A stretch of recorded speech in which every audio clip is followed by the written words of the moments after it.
Un momento, a ver.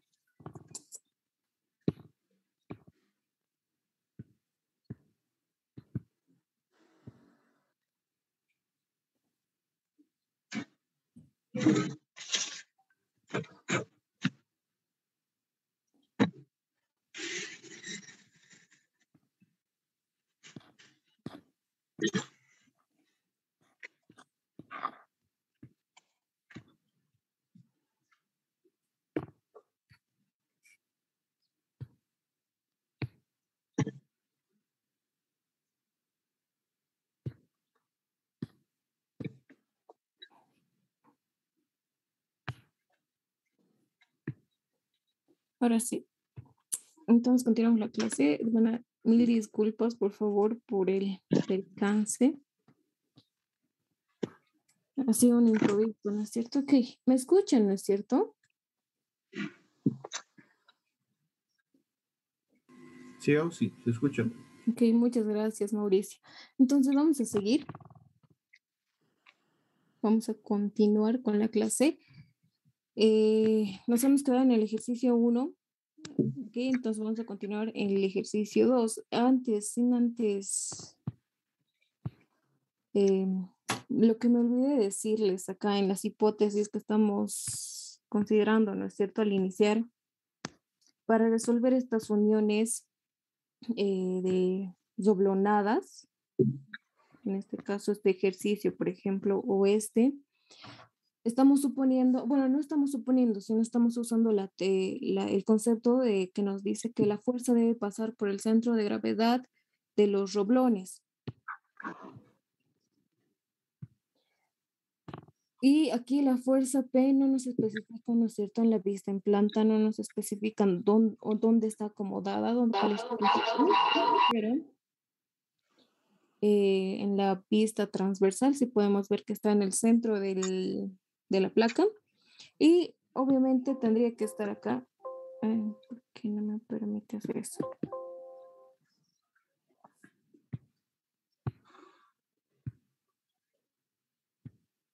Ok, ahora sí. Aquí. Y justo la línea de acción de esta fuerza tendría que pasar por el centro de gravedad del conjunto de reblones. Y en este caso sí, pasa por el centro de gravedad, ¿no es cierto? Entonces, sí podemos resolver de la manera que estábamos resolviendo. ¿Y a qué me voy?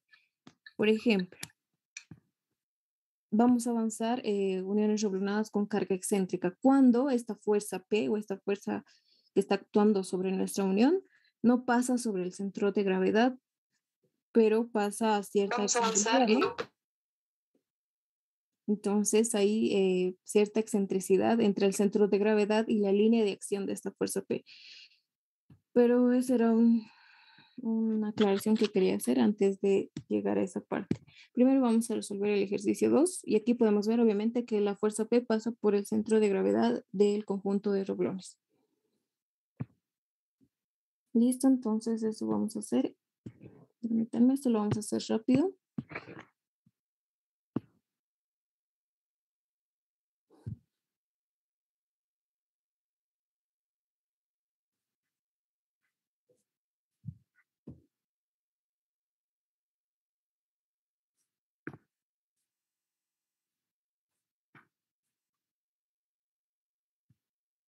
Listo. Mejor así.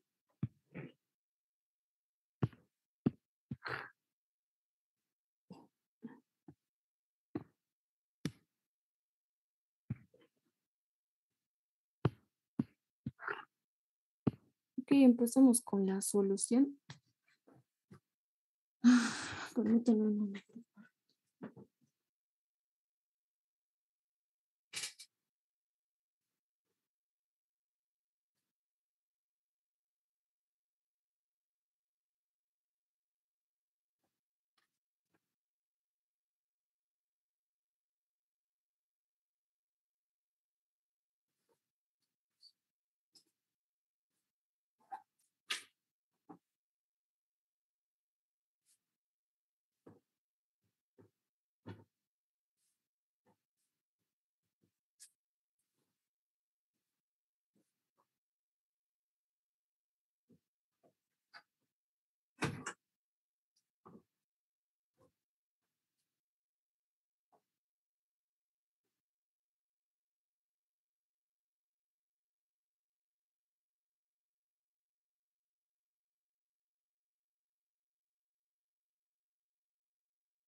Ok, entonces pongamos solución.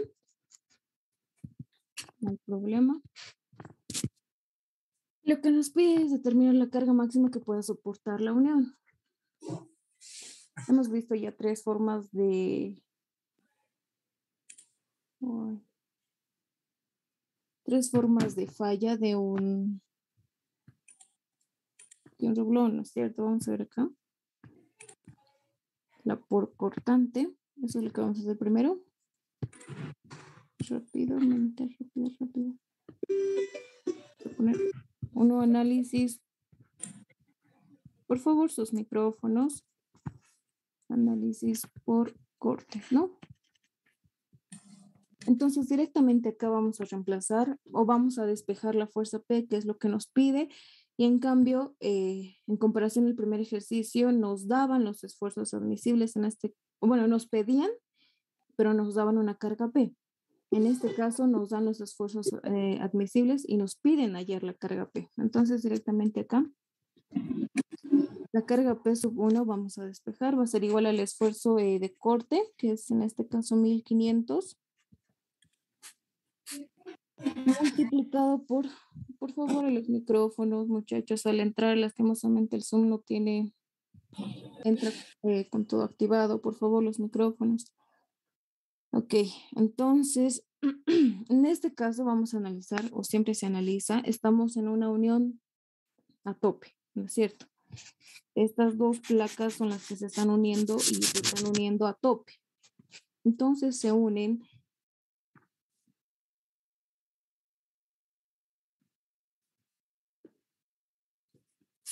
gracias a dos cubreplacas que se pone arriba y abajo, del mismo espesor, aunque gráficamente no pareciera del mismo espesor, pero son del mismo espesor y de las mismas dimensiones. Listo, entonces lo que vamos a hacer ahora es analizar solamente la mitad. Es como que si fuéramos a hacer un corte en la mitad. Y si analizamos la mitad, al analizar la otra mitad, va a ser lo mismo, nos van a salir los mismos resultados. Entonces, si estaríamos haciendo un corte ahí más o menos, lo que va a pasar aquí es que va a haber una carga, una reacción, ¿no es cierto? Tiene que haber una sumatoria de fuerzas iguales a cero. Entonces, las dos fuerzas o las únicas placas que van a estar ahí son las cubreplacas que van a tener una fuerza de P medios, haciendo la sumatoria de fuerzas en X, ¿no? Ok. Entonces, acá. Ya hemos dicho que si analizamos tanto la parte de la cubreplaca o de la izquierda y derecha, así es como decíamos, ¿no es cierto?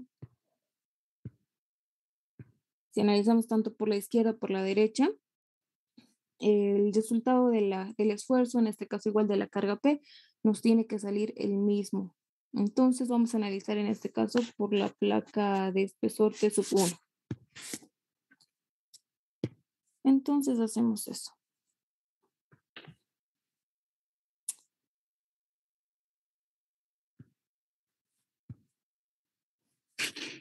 Estamos analizando la placa de espesor T sub 1, entonces ahí el número de planos de corte serían, ¿cuántos serían? Pregunta. ¿Cuántos planos de corte habría si analizamos la placa de espesor T sub 1? ¿Alguien? Dos placas. Dos planos, ¿no es cierto? Dos planos de corte, no dos placas, pero bueno, ahí está. Entonces hay dos planos de corte, ponemos dos. El número de roblones, en este caso solo estamos analizando la mitad, hemos dicho, hay 3 roblones, multiplicado por el área de transversal del roblón, ¿no es cierto? Acá nos deben dar, aquí está el diámetro del roblón, que es 1 centímetro, multiplicado por 1, el diámetro del roblón dividido entre 4. ¿No? Acá vamos a tener la carga P sub 1, ¿cuánto es, por favor?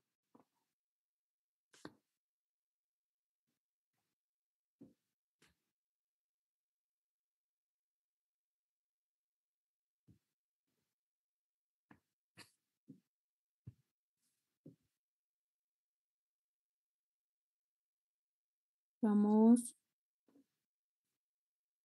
Estamos sobre hora, muchachos. Necesito que me ayuden con los cálculos, por favor.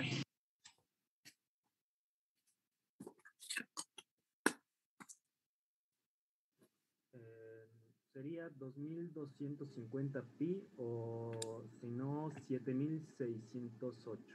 Un 7068. poco más fuerte, por favor, la persona que está hablando no logro escucharte. 7068.58. Muchas gracias, 7068.58. Con 3 decimales, por favor.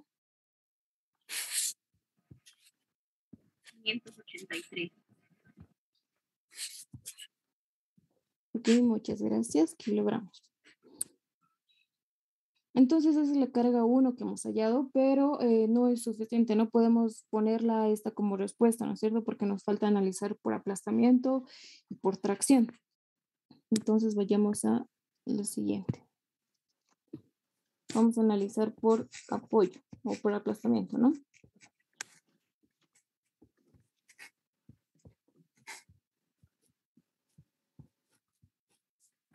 Entonces traemos la fórmula.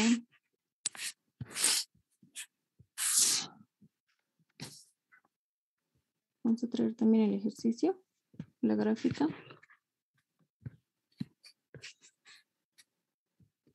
Lo que vamos a hacer ahora por apoyo, entonces tenemos que hemos visto que en la fórmula, ¿cómo se puede decir? Interactúa el espesor de las placas, ¿no es cierto? Como tenemos 2 placas de diferentes espesores, entonces vamos a analizar por las 2 placas. Con el espesor T1 igual a 0.8 centímetros, vamos a ver qué tal. Entonces directamente vamos a despejar la fuerza P, en este caso sería P2. El esfuerzo de aplastamiento admisible sería de 2000 kilogramos. Entonces ponemos acá 2000 multiplicado por el número de doblones. Es la misma idea. Vamos a trabajar igual en un corte para todos los esfuerzos. Entonces, número de doblones igual 3.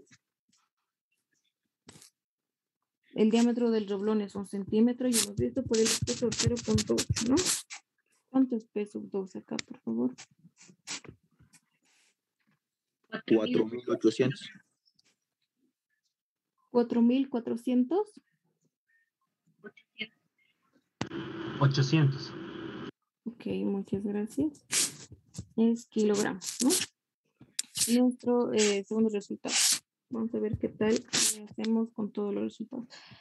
Ahora sería con el espesor, vamos a poner acá, T2, que es igual a 0.5 centímetros. Entonces ahí sería una carga P3, el esfuerzo admisible de apoyo es igual, 2000, multiplicado por el número de doblones, la misma idea, por el diámetro, la misma, lo único que cambia sería aquí el espesor de la placa, ¿no?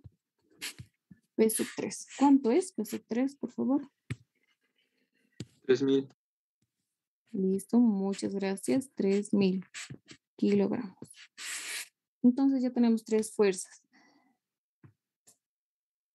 ¿Hasta ahí? ¿Alguna pregunta? No es nada complicado, solo ha sido reemplazar los datos y despejar la fuerza P, ¿no? Entonces vamos a hacer 3, el análisis por tracción.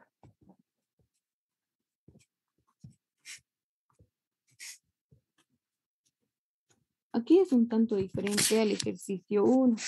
¿Por qué? Porque tenemos filas. Vamos a traer otra vez nuevamente la gráfica. Acá tenemos filas. Y como hemos dicho que estamos analizando solo la parte izquierda o la parte derecha da lo mismo, en este caso estamos analizando la parte izquierda, estamos haciendo un corte, ¿no es cierto? Entonces, en la parte izquierda, vamos a ponerlo así. Hay 2 filas de doblones o pasadores. Doblones, perdón, acá. Bien, ¿no? Esto sería la fila 1 y la fila 2. Y si se dan cuenta, en cada fila el número de doblones no es el mismo, ¿ok? Y sabemos que la falla por tracción se da en una fila, ¿no es cierto? A ver, vamos a volver a las diapositivas. Hemos dicho que la falla por tracción es transversal a la placa y siempre pasa por el perno, por donde hemos hecho la unión, ¿no es cierto? Entonces, en este caso hay dos filas y en esas dos filas en cada fila hay distinto número de reblones. Entonces, por ende, el análisis es distinto. Es igual, vamos a traer igual la fórmula, pero se toma ciertas consideraciones. Vamos a ver qué se refiere con eso. Entonces, vamos a analizar ahorita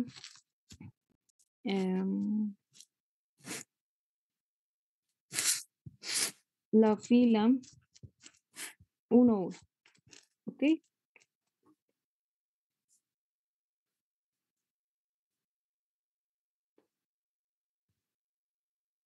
Aquí sería analizar también, como vemos que en esta fórmula de tracción implica el espesor de la placa, entonces tenemos que analizar también por eso. Aquí en este caso vamos a empezar por eso, vamos a hacer así.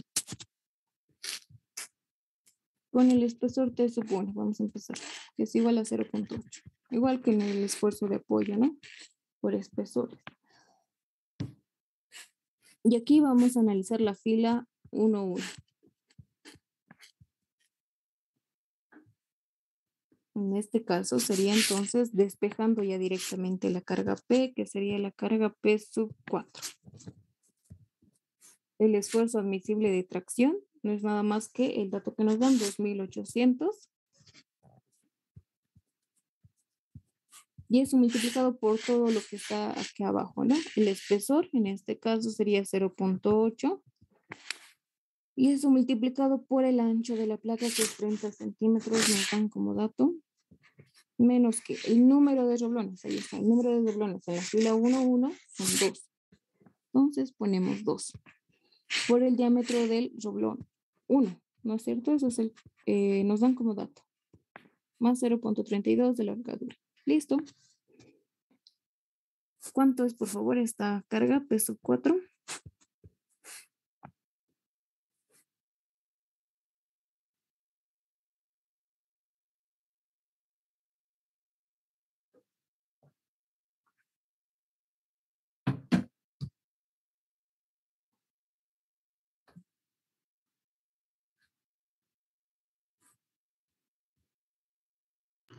$61,286.4. 3 decimales, por favor. 00. Ok. Gracias. Con 3 decimales me van a dictar, por favor. Listo. Entonces ahí tenemos la carga peso 4, ¿no es cierto? Pero en la fila 1, 1, con el espesor T sub 1. Ahora, si queremos analizar, es lo que nos toca, la fila 2, 2. Entonces aquí ya es un tanto diferente. Para analizar la fila 2, 2 por tracción en el espesor T sub 1, entonces vamos a suponer que la fila 1, 1 ya ha fallado.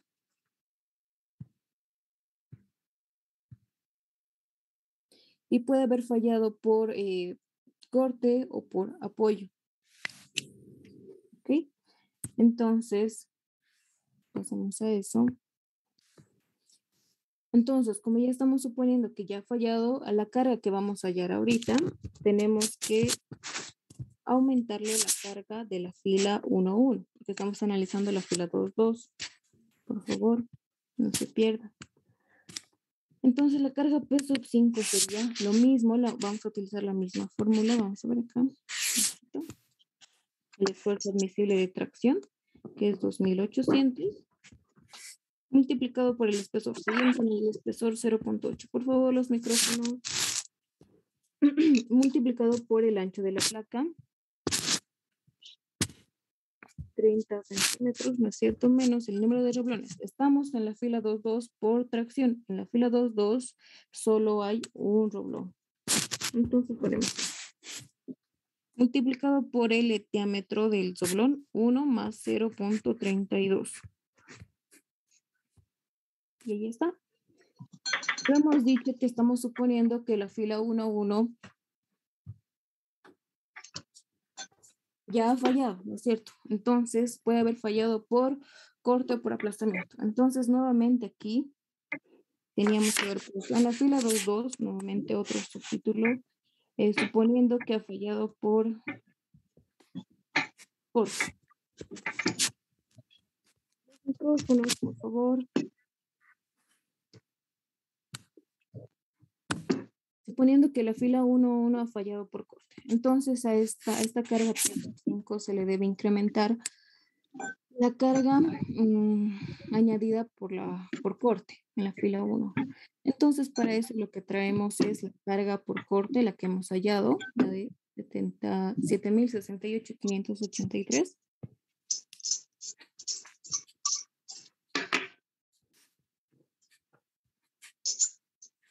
Listo.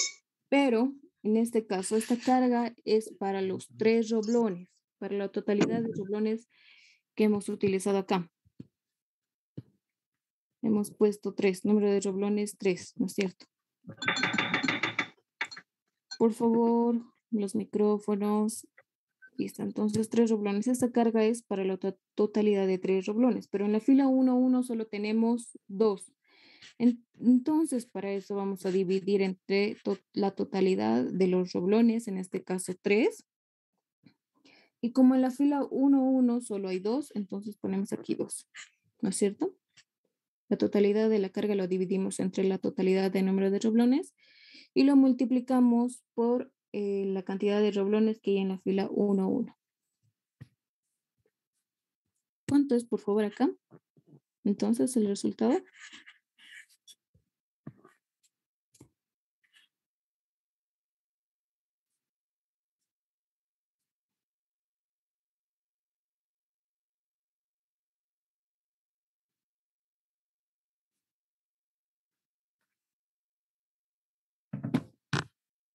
¿Alguien? 68.955.588. Listo. Eso es kilogramos. Ahí ya tenemos la carga 5, ¿no es cierto? Pero eso suponiendo que ha fallado, que la fila 1-1 ha fallado por corte. Pero ahora, ¿qué pasa si ha fallado por aplastamiento? O por apoyo, ¿no? Entonces es la misma idea. Lo único que va a variar es la carga que vayamos a poner acá.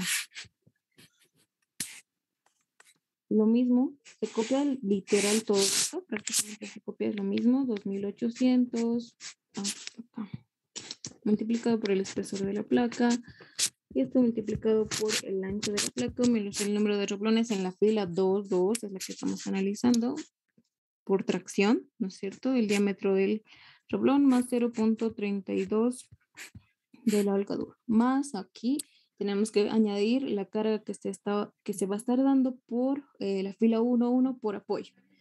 Entonces, la carga que hemos hallado por apoyo es de 4.800. Ponemos eso. Por favor, los micrófonos. 4.800 multiplicado por 2/3. Ya sabemos por qué por 2/3, ¿no? ¿Cuánto es, por favor?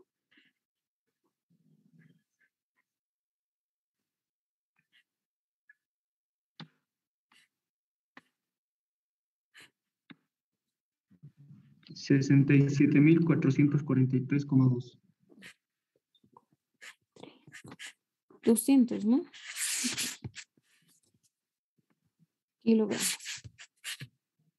Entonces ya tenemos ahí la carga P sub 6. Listo. Y todo ese análisis ha sido solo para el espesor T sub 1. Solo para el espesor T sub 1. Se hace exactamente el mismo análisis para el espesor T sub 2. Solo que como ahora estamos empezando, estamos analizando el espesor T sub 2 acá. Ese gato morcín que tiene. Por favor, los ¿Qué gatos? micrófonos, muchachos. Acá. Entonces, como vamos a analizar la carga, la placa de espesor T sub 2, entonces la carga que está actuando es la P medios, ¿no es cierto? P medios. No importa, las dos placas de arriba y de abajo tienen la misma dimensión. Entonces, ahí está, lo único que variaría aquí sería P medios. Entonces, como se está dividiendo, lo que queremos es la carga P, va a ir a multiplicar. Y en este caso, ¿no es cierto? Cuando analicemos el espesor T sub 2, la placa de espesor T sub 2, las filas ya no van a tener el mismo nombre, sino la falla se va a dar por el lado derecho, ¿no es cierto? De la mitad. Entonces, esta fila va a ser la 1, 1 y la 2, 2. La 1, 1 y lo que sabemos. En este caso, en la 1, 1 había para el lado, para esta placa de espesor T sub 1 había 2 roblones, pero para la placa de espesor T sub 2 va a haber solo un roblón. Y así sucesivamente, el mismo procedimiento. ¿Alguna pregunta? Ustedes le van a continuar esa parte, por favor, ya que estamos sobre hora, vamos a entrar al otro ejercicio directamente. ¿Alguien tiene alguna pregunta?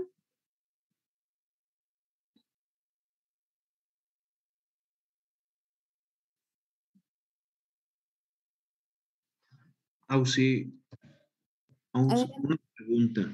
Si nos pidiese analizar por la parte de la fila 2.2 y no nos especificara si ha fallado la primera parte en la sección 1.1 por algún tipo, con cuál lo hacemos?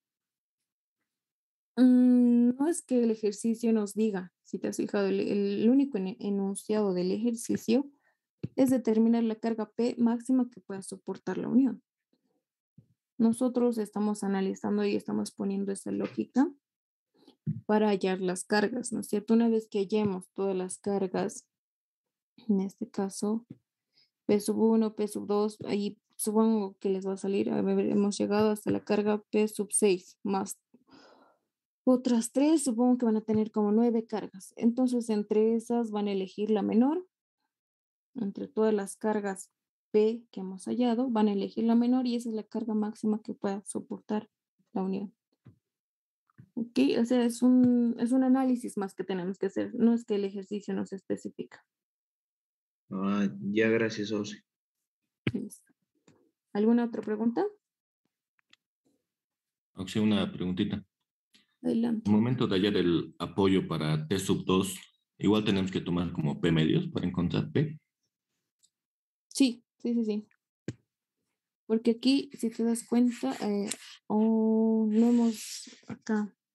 Hay algo importante que no hemos tomado en cuenta.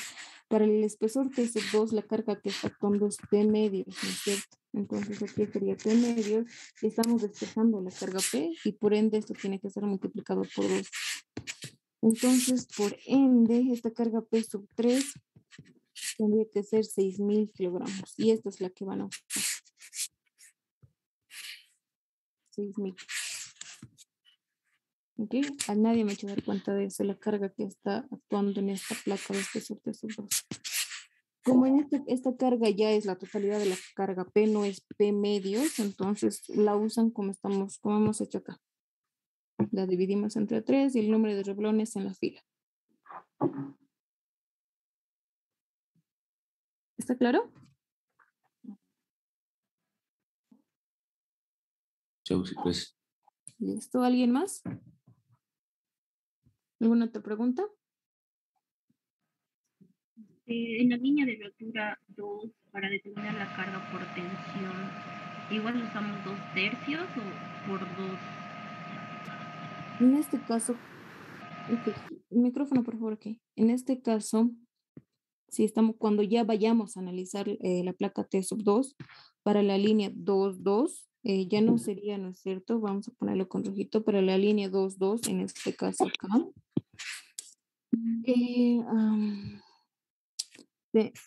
Ya estaríamos analizando la línea 2.2 por tracción. Entonces, la 1 se supone que ya ha fallado, ya sea por corte o por apoyo. Entonces, lo que cambiaría aquí sería en la línea 1.1 ya no hay 2, sino hay 1. ¿no es cierto? Sería un tercio y aquí lo mismo, la misma idea, un tercio.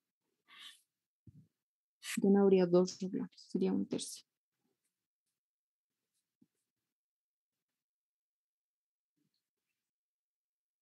¿Alguna otra pregunta? ¿O está claro?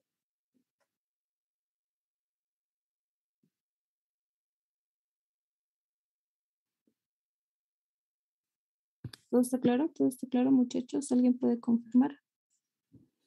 Sí, porque esos Sí. Todo dos claro. se rompe por donde solo hay un roblón. No, por favor, puedes volver a repetir la pregunta, no te escuché. Porque cuando vamos a analizar en T sub 2, dijo que se iba a romper por donde solo había un perno. Ya, ok. Cuando estamos analizando por tracción, énfasis en tracción, en la fila 2.2, entonces se supone que la fila 1 ya ha fallado, ¿no es cierto? No puede fallar eh, esto, esta fila 2.2, sin haber fallado la fila 1.1. ¿Cómo más o menos es la falla? Así, como si la placa se estuviera elevando. Entonces, si se dan cuenta, acá los roblones ya han ido fallando, ¿no es cierto? Eso por el lado del espesor T sub 2. Okay. Cuando ya analizamos la fila 2.2, entonces estamos suponiendo que la fila 1.1 ya ha fallado, ya sea por tracción, no, perdón, por corte o por apoyo. Y en la fila 1.1, por corte o por apoyo, hay un roblón, nada más que uno. Y lo dividimos entre tres porque es la misma cantidad de roblones en totalidad de la parte izquierda, ¿no es cierto? ¿Está claro?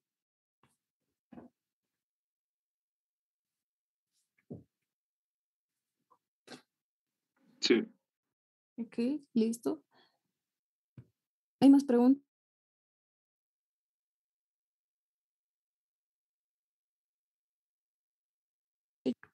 No, ¿no? Entonces vamos a pasar al siguiente ejercicio.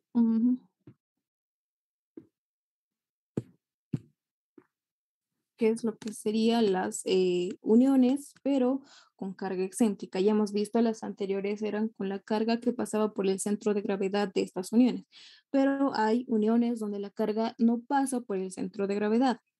Entonces ahí ya el procedimiento es completamente distinto, muy distinto. Y en este caso solo se analizaría por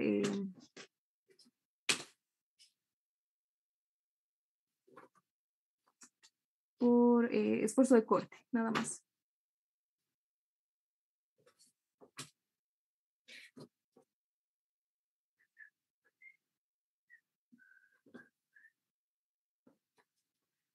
Para analizar dos uniones o una unión, mejor, perdón, dos placas unidas.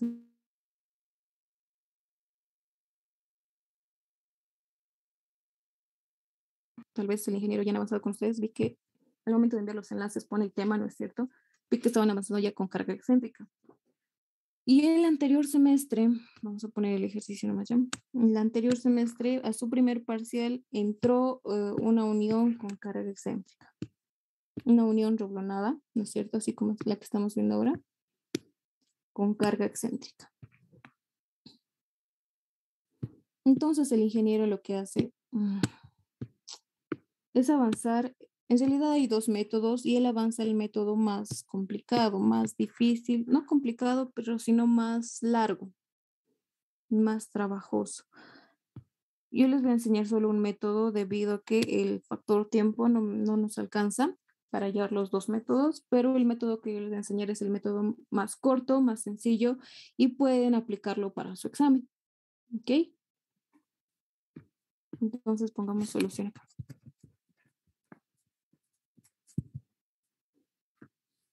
Cuando hablamos de uniones roblonadas con carga excéntrica, no solo debemos considerar la fuerza P.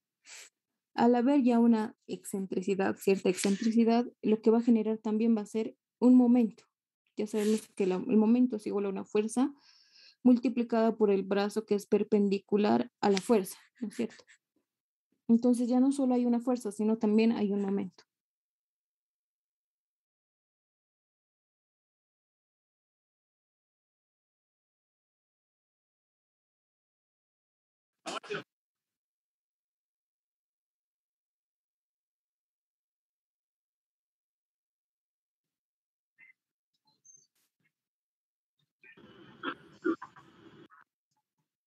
Que en la vida mucha gente.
Ok, sus micrófonos, por favor. Vamos a continuar.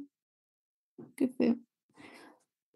Ok, yo supongo que para la siguiente clase voy a arreglar esta parte de Meet, por favor. Entonces, continuando con el ejercicio.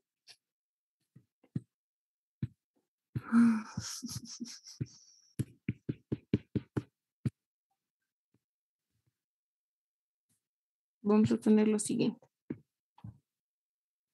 Vamos a utilizar el que el ingeniero les enseña es el método general, pero nosotros vamos a hacer el método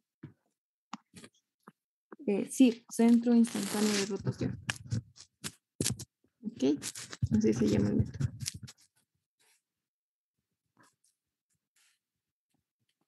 Centro, vamos a ver con azul, no me gusta el rojo, instantáneo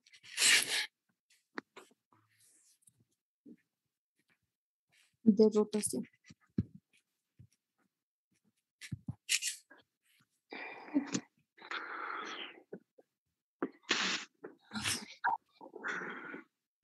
¿Pueden escucharme? Sí. Ok, muchas gracias. Entonces, supongo que es un problema de ti, Jorge Luis. Ok, entonces, vayamos con el primer paso. Lo que vamos a hacer ahorita es determinar el centro de gravedad de estos roblones.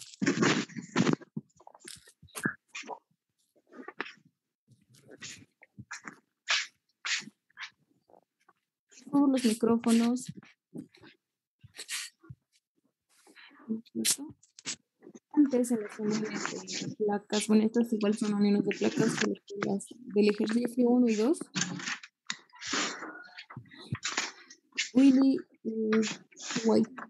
Willy, para Mamani, por favor, tu micrófono listo, gracias. Bien. Ok.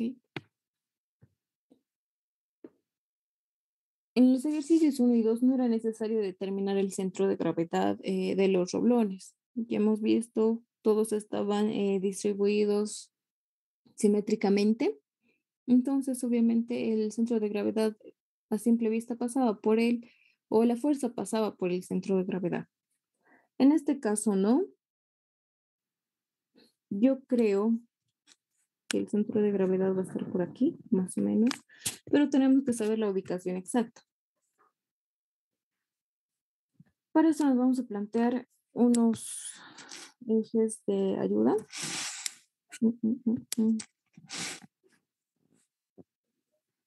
Bueno, estos ejes se supone que están en los bordes de la placa. Lo vamos a llamar al eje horizontal U y el eje vertical B.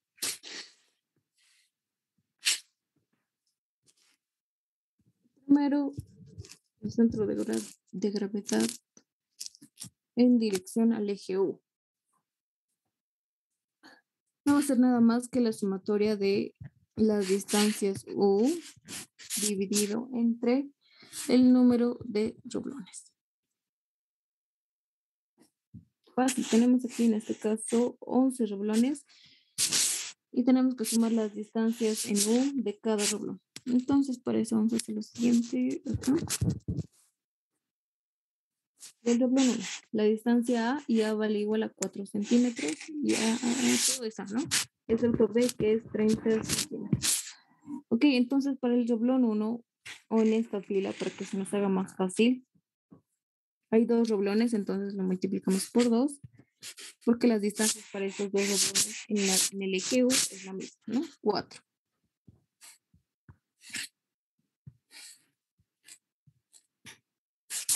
Para la siguiente, solo hay un doblón, entonces 1 multiplicado por la distancia 4. Ah, no, en este caso la distancia ya no es 4, es 2 veces A, 8.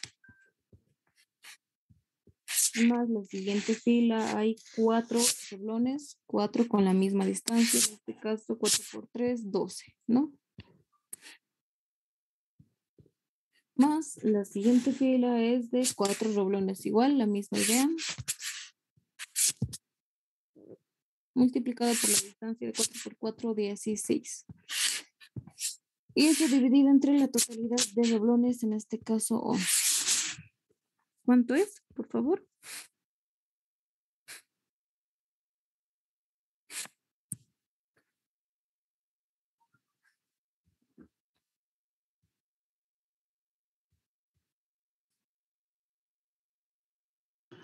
$11,636. Ok, muchas gracias. Centímetros. Y si nos damos cuenta, aquí es 4, aquí es 8 y aquí es 12, ¿no? ¿Está bien? Más o menos tiene lógica. Entonces, correcto. Y a simple vista nos podemos dar cuenta cuánto es el valor de B en este caso. Este puntito rojo tiene 2 coordenadas en U y en B, ¿no es cierto? En B es fácil darse cuenta porque la cantidad de roblones arriba y abajo es lo mismo, entonces va a salir directamente 3 veces A, 12. Y ustedes lo pueden comprobar ya fuera de línea, que sí sale 12, con la misma fórmula, ¿no? Distancias, en este caso van a ser las distancias verticales. A la fila 2, a la fila 3 y así sucesivamente. Entonces, una vez que ya hemos determinado el centro de gravedad de todos los roblones del conjunto, vamos a pasar a determinar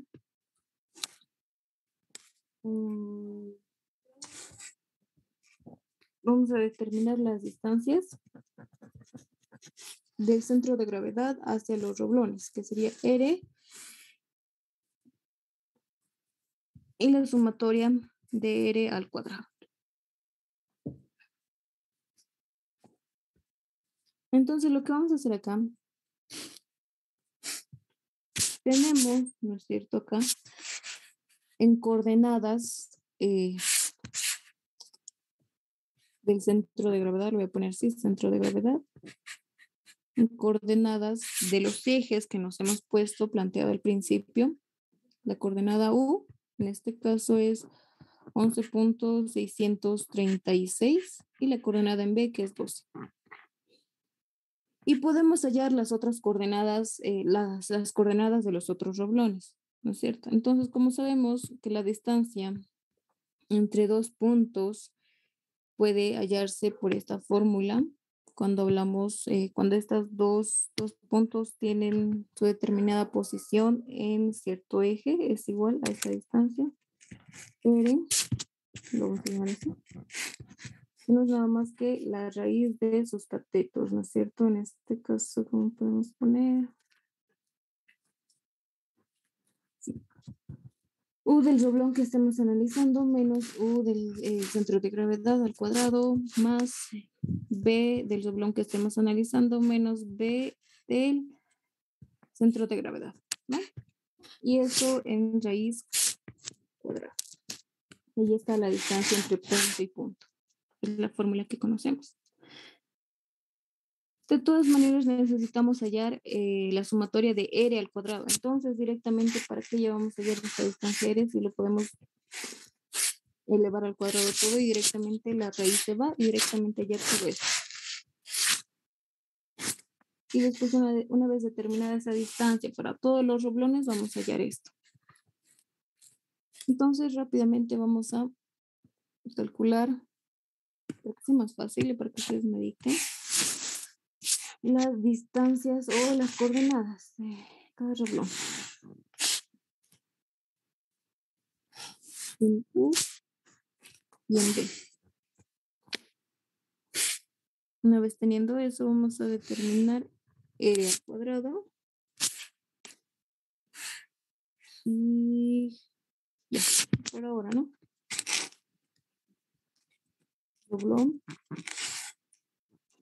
El roblón 1 vamos a traer nuevamente el grafiquito para no ir atrás.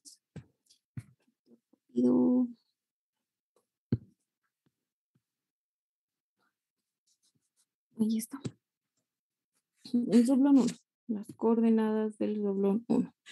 Hemos puesto acá nuestros ejes, no porque ha sido al azar, sino porque me salté esa parte. Si se dan cuenta, las coordenadas de todos nuestros roblones van a estar positivos, ¿no es cierto? En caso de que hubiéramos puesto, podríamos haber puesto en cualquier lado nuestros ejes. Si hubiéramos puesto acá,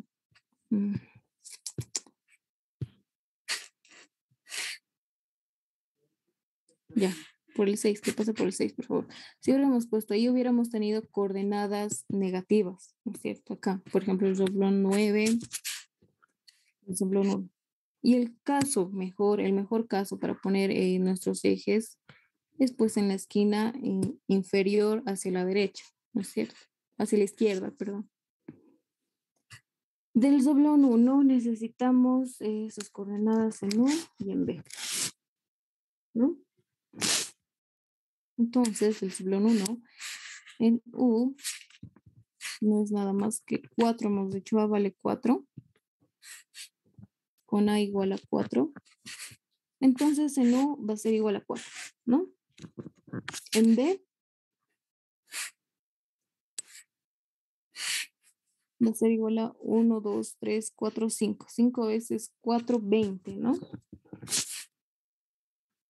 5. Para el doblón 2. La distancia vertical o horizontal, perdón, horizontal. Para el doblón 2 es 3 veces 4, 12, ¿no? Y la misma distancia vertical, 20. Para el doblón 3, 4 por 4, 16 en lo horizontal y en lo vertical, 20. Para el doblón 4. La distancia horizontal es igual que la distancia del doblón 2, 12. Y la distancia vertical va a ser igual a 4 por 4, 16. 1, 2, 3, 4 por 4, 16. ¿No? Para el doblón 5. La distancia horizontal, 4 por 4, 16. Pero la distancia vertical es igual a la anterior, 16. Para el doblón 6. Horizontalmente tenemos 4 más 4, 8 y verticalmente 2. Y así sucesivamente para 9, 10 y 11. 7, 4 por 3, 12 y 4 por 2, 8, ¿no? Para el 8, 4 por 4, 16 y la misma distancia vertical que el doblón 7. Para el doblón 9. 4, 4 en ambas direcciones, ¿no?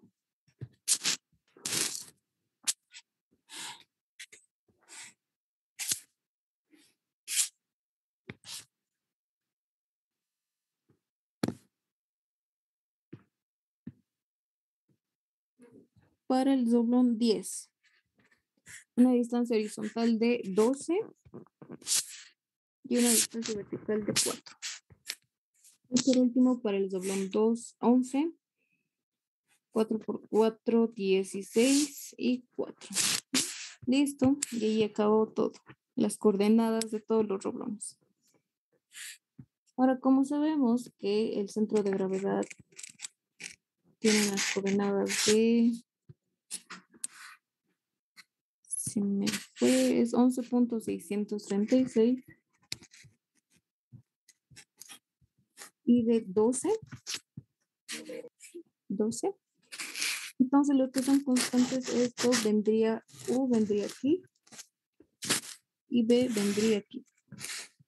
Esos dos datos serían constantes para todos los roblones, porque lo que queremos determinar en realidad son las distancias desde el centro de gravedad que hemos hallado hacia y cada uno de los roblones.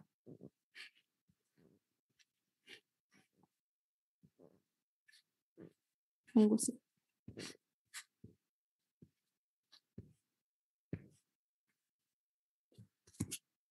Por favor, alguien puede ponerlo en Excel o algo así, por favor, para jalar los datos directamente y que me dicten R al cuadrado.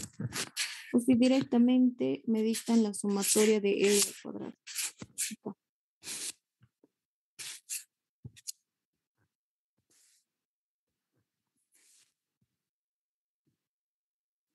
Una vez que hayamos o las distancias, pero elevado al cuadrado de cada uno de los roblones, esa columna lo sumamos y vamos a tener la sumatoria de R al cuadrado.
Ok, la sumatoria de R al cuadrado de todos los roblones me sale un valor de 654,545. ¿Le sale lo mismo?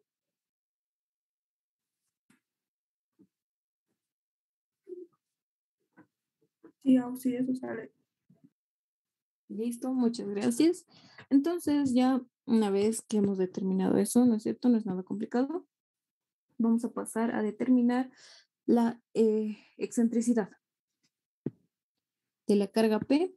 Vamos a ver, fijado, ¿no? En el ejercicio directamente entrado de la carga P hacia el centro de gravedad. Y esta excentricidad tiene que ser perpendicular a la carga P o a la línea de acción de la carga P, ¿no?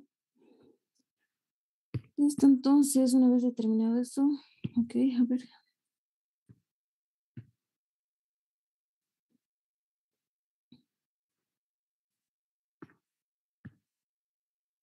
Vamos a la siguiente página y vamos a decir 3.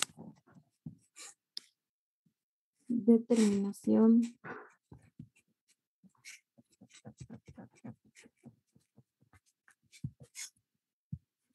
de E, que es la excentricidad, ¿ok? Listo.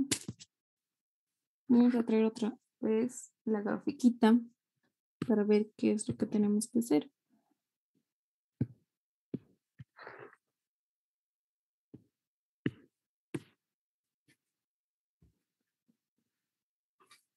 Acá no hemos analizado los datos, directamente entrado a resolver el ejercicio. Y lo que nos pedía el ejercicio es determinar la carga máxima P que pueda soportar la unión, ¿ok? Nos pide esa carga máxima que pueda soportar la unión dado los siguientes datos. A, ya sabemos que es la distancia entre roblón y roblón. B es igual a una distancia desde la placa hasta la carga P. T es el esfuerzo de corte admisible. Cuando hablamos de uniones roblonadas con carga excéntrica, ya no vamos a analizar por apoyo ni por tracción, solamente por corte. H y B son las pendientes de la carga P. ¿Ok? Listo. Una vez hecho eso, entonces nos dan H y B. H igual a 4 y la horizontal igual a 4 y la vertical igual a 3. Nos dan la pendiente. Y lo que vamos a hacer ahora es determinar esta distancia, ¿no?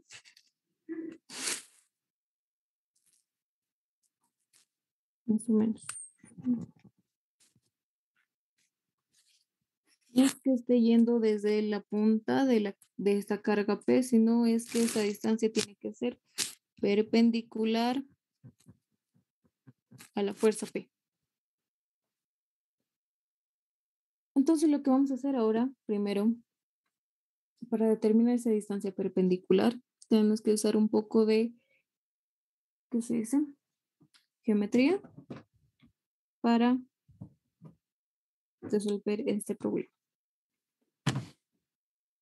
La carga B va a simular a una línea, ¿no es cierto? Es una línea.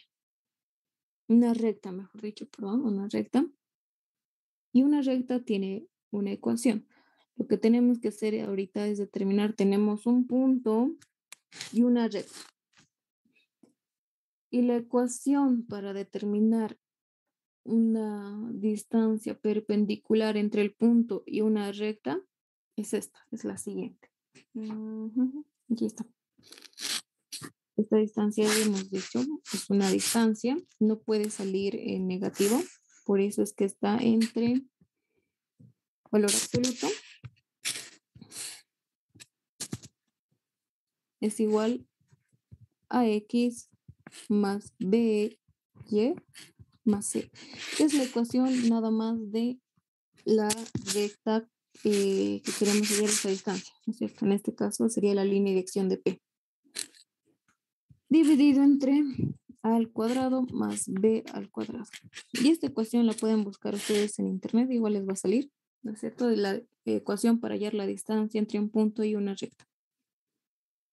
La distancia más corta es la distancia perpendicular a la recta. ¿Listo? Entonces, lo que tenemos que hacer para hallar la excentricidad es determinar la ecuación de la recta. ¿Y cómo hacemos eso? Entonces, vamos aquí, así. Los datos que conocemos de esta recta son el punto donde se está aplicando, en esta esquina. Un punto, no, un punto por el cual esta recta P está pasando, ¿no es cierto? Y también tenemos la pendiente. Entonces, listo. Como ya tenemos la pendiente y un punto por el cual está pasando esta recta, podemos aplicar esta fórmula.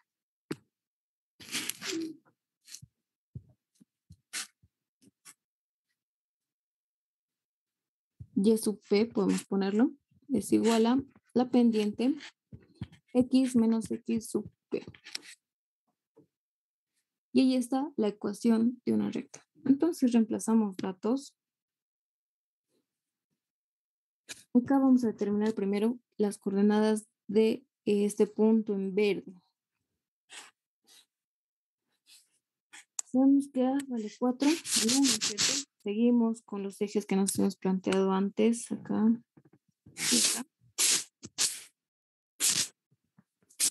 Y en B. Bueno, la distancia va a ser igual a 1, 2, 3, 4, 5 veces 4, que sería 5 por 4, 20, más B.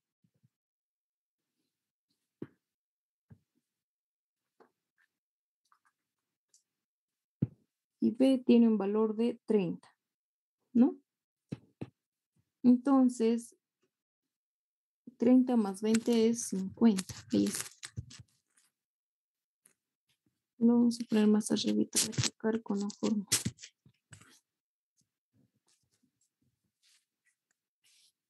Y en el eje vertical sería 1, 2, 3, 4, 5, 6 veces 4, 6 por 4, 24. Entonces, ponemos acá. Una vez ya determinada la posición de este punto que pasa por la recta, listo, entonces ya podemos, vamos a reemplazar en esta fórmula. Lo que pasa aquí va a ser igual a y menos la y del punto P, lo vamos a llamar así, o la distancia vertical, ¿no es cierto? Eso representa, esto es igual a y o esto es igual a x. 24 va a ser igual a la pendiente. Ahora aquí, para la pendiente, vamos a utilizar este espacio para analizar lo de la pendiente. Cuando tenemos una recta que es diagonal en ese sentido, la pendiente va a ser negativa, o sea, menor a 0.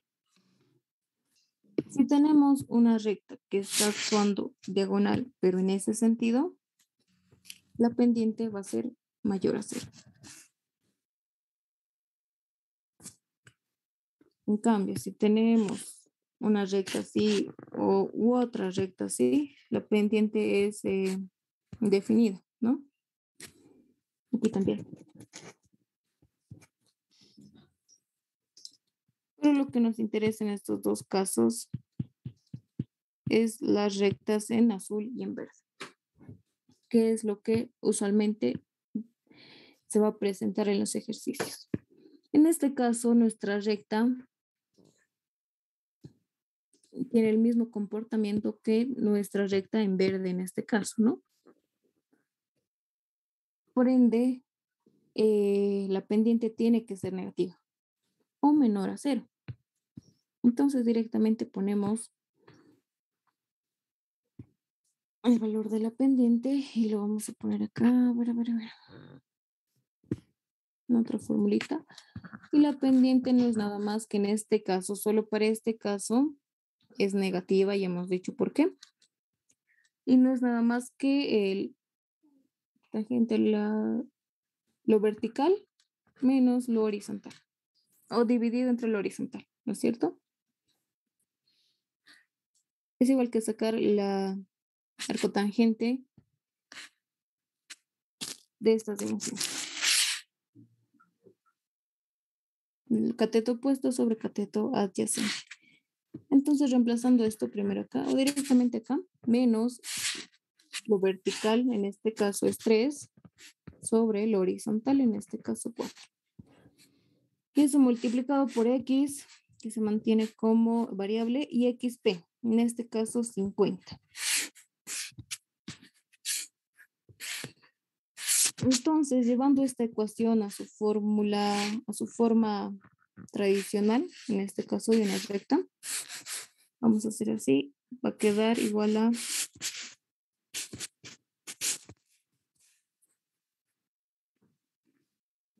primero x, ¿no es cierto? Primero x. Menos 4 tercios es, ¿cuánto es eso? En números decimales. 0,75, ¿no? Como es negativo, va a pasar a sumar 0,75 de X más Y. Y directamente estos números constantes se suman, sería menos 24. Menos por menos más y va a pasar a restar, entonces menos 50 por 0,75, ¿no? O 3/4. Acá saldría menos 61,5 igual a 0. Y está la ecuación general de una recta.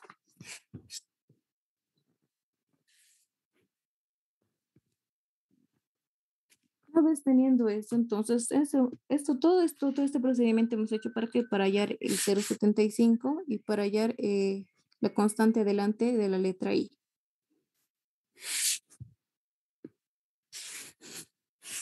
Entonces, la excentricidad no es nada más que en valor absoluto A, en este caso es 0,75 multiplicado por X, pero en este caso estos X y Y son las coordenadas del centro de gravedad.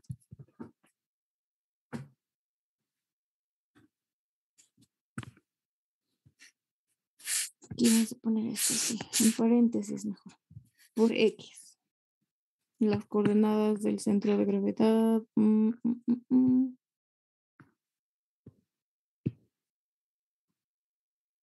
En X era, o en U, ¿no es cierto? 11,636.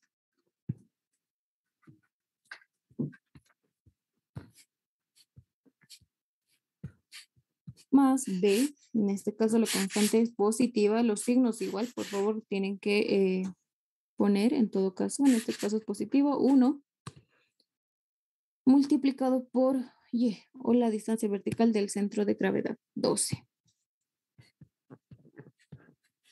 Más C, en este caso nos ha salido negativo, menos 61,5. Y todo esto dividido entre la raíz cuadrada de A, en este caso 0,75 al cuadrado, más la raíz al cuadrado de B, ¿no? En este caso 1. Todo eso en valor absoluto.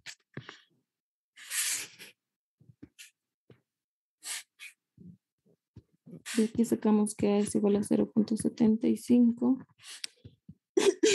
B a 1 y C igual a menos 61,5. Entonces la excentricidad es, por favor, ¿cuánto sale?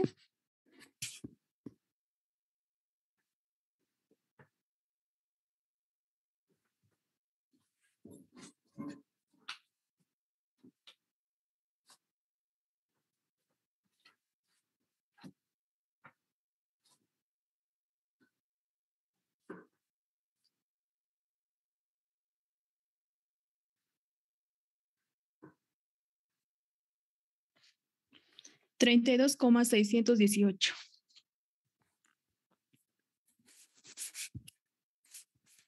32,618. Ok, muchas gracias. No sé qué pasó aquí. No sé qué pasó. Okay. Ahí está, entonces ya todo eso lo que hemos hecho anteriormente ha sido solamente para determinar la excentricidad de la carga hacia el centro de gravedad de los roblones. ¿Alguna pregunta?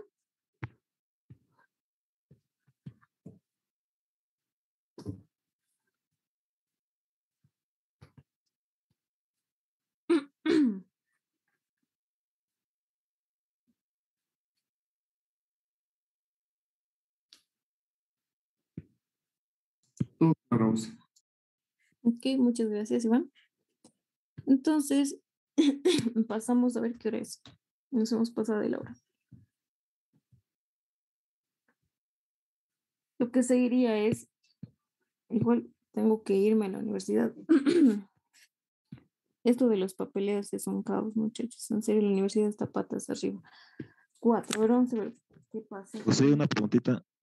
Adelante, adelante. Esa excentricidad tiene que ser perpendicular a la carga. Exacto. ¿Qué pasaría si, digamos, esa carga está un poco más inclinada y no es perpendicular, digamos?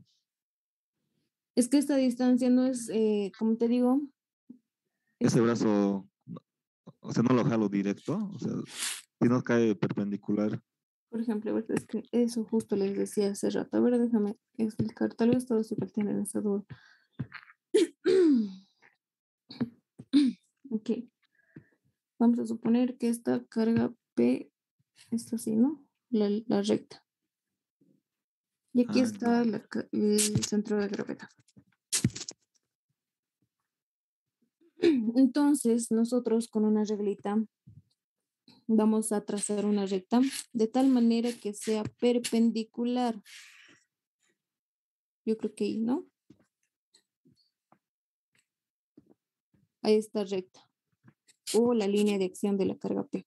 ¿Qué es la línea de acción de la carga P? Tiene que ser perpendicular. Y ahora, como les he dicho, no siempre ha chocado justo en esta punta. Y tampoco estamos utilizando eso. Lo que hemos utilizado, sí, para esa punta es para determinar la ecuación de esta recta roja. ¿Nos ha salido cuánto? 50-24, ¿no? 50-24. Para determinar la ecuación de esta recta hemos necesitado de un punto, que es este, y de la pendiente. Necesitamos de la pendiente y de un punto para determinar la ecuación de la recta. Para eso nada más hemos usado este punto en verde. Nada más. Ahora esta excentricidad, como se me da cuenta ahorita en la gráfica, no siempre va a pasar por este punto. Pero la cosa es que esta excentricidad y esta fórmula que he usado es para la distancia entre un punto y una recta. La distancia más corta entre un punto y una recta. Y esa distancia es perpendicular. Y esa distancia es corta cuando esta recta que va a pasar o esta distancia es perpendicular a la línea de acción de la carga P.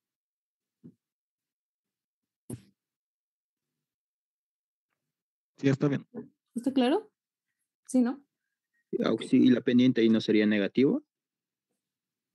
De esta recta de la excentricidad, dices. De la recta en roja de la línea de acción es negativo, les he dicho.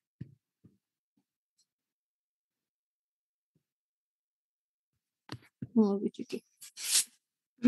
Cuando la recta se posiciona diagonalmente en esta forma de la verde,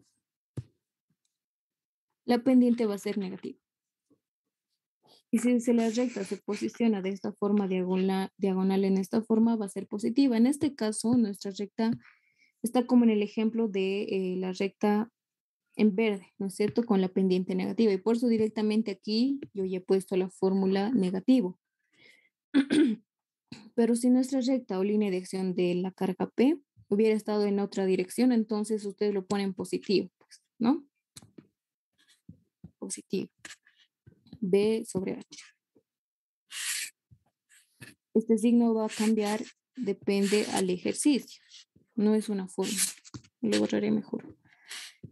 No es una fórmula. ¿Ok? ¿Alguna otra pregunta? Vamos a terminar acá, yo creo.